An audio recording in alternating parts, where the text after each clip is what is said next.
What inspired you to play softball?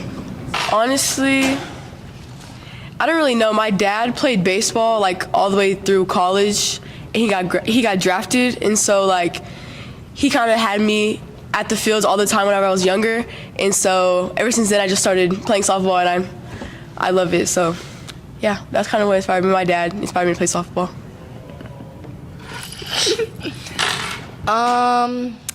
Both of my parents, my dad played baseball and all the way through high school. My mom played softball all the way through high school. So I kind of just got put into softball at a young age. For me, it's kind of the same thing. Both my parents both played softball and baseball at a high level, and I tried to like not do it. Like I tried to do soccer, and then I was like, no, I can't do this, so I have to do this. Not like I have to, but like I had to, and so yeah, it kind of just like was a thing. I would say for me, I think when I was younger, my dad, my aunts, and my uncles all played softball. So I feel like growing up, that's really all I saw, and I just ended up falling in love with the sport. My parents just put me in like every sport when I was a kid, and I just ended up liking softball the most, and I just stuck with it the rest of my life. Okay, what's your favorite memory playing on the team?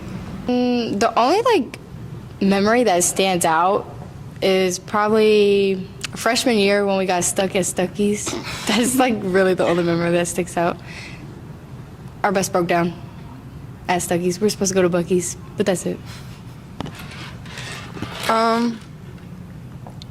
Maybe like last year, like we had like a fun bus ride to Brazelwood. Like the bus ride was fun. Like we stopped at Dairy Queen and stuff, and we ate.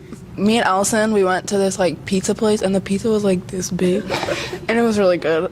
And then yeah, that was it. I think I would have to say Stuck at Stuckey's was probably one of my favorite memories by far, because we were there for hours all night.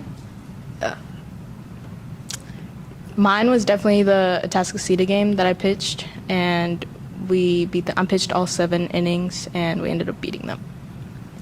Mine is probably whenever we went 10 innings with C.E. King, and I pitched every single inning, and it was really fun because like it was like back and forth the whole time, but we ended up winning the game, so that's probably one of my favorite memories. What's a time where teamwork has been crucial in the game?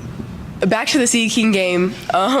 Normally our games are only 7 innings, and so like having to go the extra 3 innings with them, I feel like the team had to like come together, and cool because like we're not really used to playing that much longer in like games and stuff, so I feel like we had to come together and work as a team to be able to pull off the win. So I feel like that's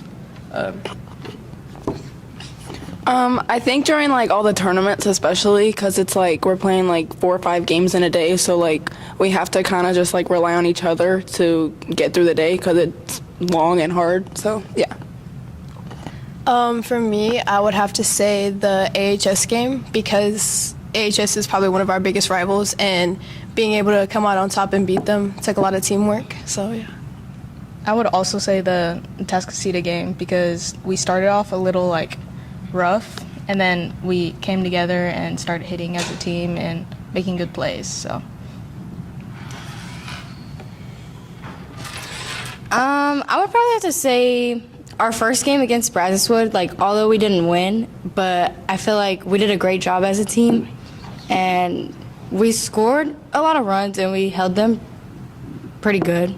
So that's.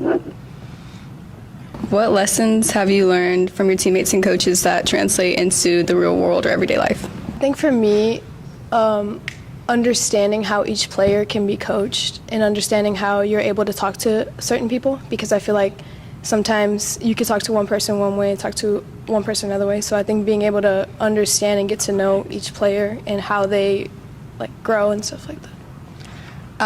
I think for me, I think part of learning the mental side of the game helps me a lot on the outside world, because it involves with a lot of thought process, and when I'm using it on a daily basis, I think more about the situation and I use that.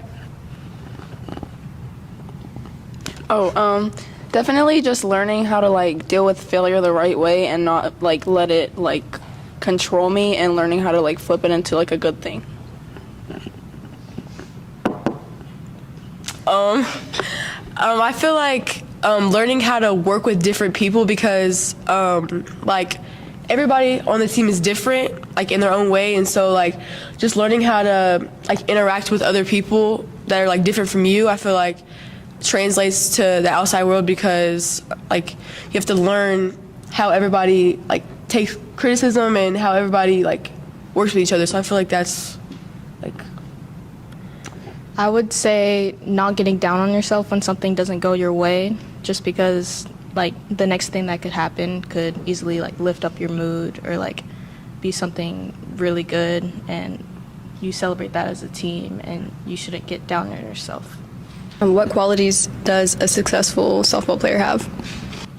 I would say hard work, obviously, because I mean it takes a lot of work to play at the highest level. Determination. You have to be determined to, you know, like, because some days you don't feel like getting up and going to practice, or you don't feel like going to games and stuff, but being determined to be able to do that, I feel like that gets you far in, like, to be able to play at the highest level that you can. So. Piggybacking off of what she said, our coach tells us a lot that the things that we control are attitude and effort. I feel like when you want to be a good softball player, that's what you have to maintain, is a good attitude and effort.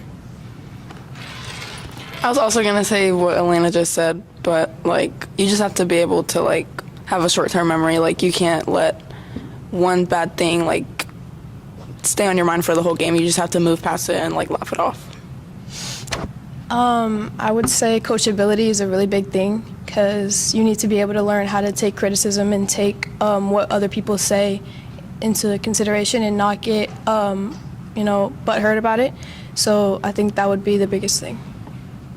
I would say confidence, because you could have all the passion or the skill for softball, but if you're not confident when you play, it doesn't really like correlate to the game and it doesn't move on to it.